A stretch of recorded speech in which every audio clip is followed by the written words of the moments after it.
Hey, what's up mga kaballers? Maligayang pagbabalik sa aking channel. Halina't pag-usapan natin ang balita patungkol sa umakyat na nga po mga kaballers ang Lakers sa ikapang top 2 sa Western Conference. At ang balita naman patungkol sa trade ni Kuminga. Tara na't pag-usapan natin yan dito sa Basketball Hot Shots.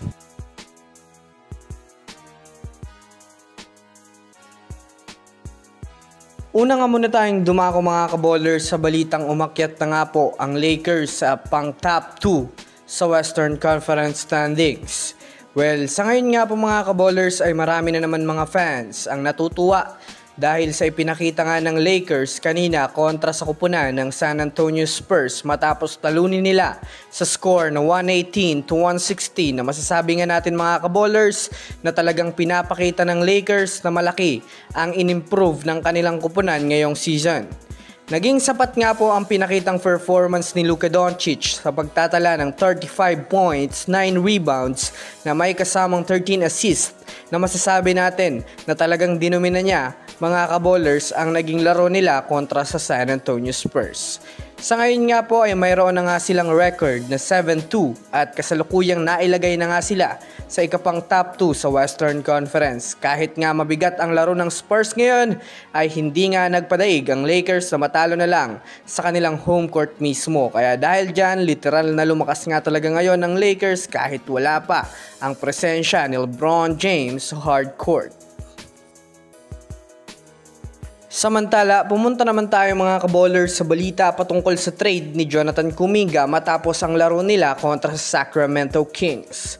Well, kanina nga po mga kaballers ay nagawa nga pong matalo ang Warriors ng Sacramento Kings sa score ng 121-116 na siya namang ikinadismaya ng mga Warriors fans dahil sa muntika na nga silang manalo kanina ngunit natalo pa.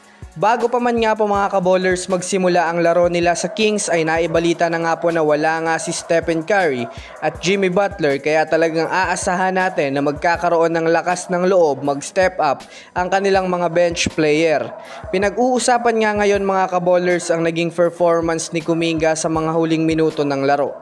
Dahil sa mahabol na nga sana nila ang lamang ng Kings ngunit hindi nga po nagawang maipasok ni Kuminga ang halos libreng-libre na clutch shots dahil sa nag-fade away pa ito na pwede naman sanang itira niya via easy layup.